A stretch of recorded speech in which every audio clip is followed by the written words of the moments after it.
Aristotle, the great Greek philosopher, once said, "Deaf people cannot be educated. Without hearing, people could not learn."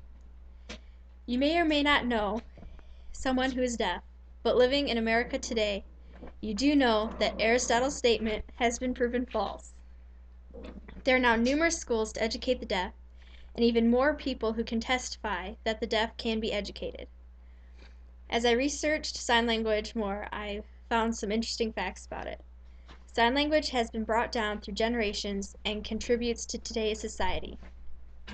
This evening, I am going to tell you some history about sign language and some of the modern uses of sign language.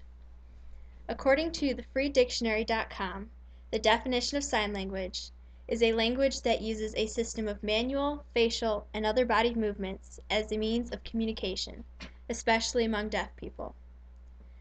Another definition is a method of communication as between speakers of different languages that uses hand movements and other gestures. The effects of Aristotle's statement that the deaf cannot be educated had great effects. According to Shine and Stewart, Aristotle's assessment of the effects of being deaf cursed deaf people for 2,000 years. After these 2,000 years, the education of the deaf became more accepted. The deaf were first educated at monasteries, and then schools were formed throughout Europe for the education of the deaf. Education of the deaf came to America when a preacher went over to Europe to find a teacher who would come back to America to teach the deaf. Some people believe this was the first establishment of sign language in America, but deaf people have been using sign language and gestures to communicate far before that.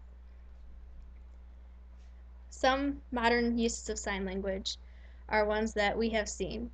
One would be baby sign language. According to babysigns.com, baby signs are a natural baby sign language that allows babies and their parents to use simple signs to communicate important things like being hungry or thirsty, hot or cold, afraid or sad, often a full year before babies could otherwise speak.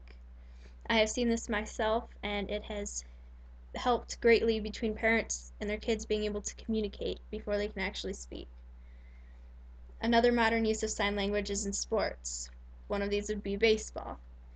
According to Fisher and Fisher, as hand signals in baseball probably emerged from a joint effort between deaf players and hearing players and officials, it is important to recognize how the personal experiences of deaf players were involved in this development. The deaf players helped establish the use of these signs that we still use today. Another interesting fact I found was the invention of the huddle in football. According to handspeak.com, the Gallaudet University football team invented the football huddle to keep the opponents from eavesdropping on the quarterback in American Sign Language. If Aristotle could see the contribution the deaf community has made to our culture, I am sure he would be amazed. Not only can the deaf be educated, but their education and the use of signs and gestures has had an impact on today's communication. As we have seen from this information, sign language has been brought down through generations and contributes to today's society. I hope this information will help you realize the wide use of sign language today.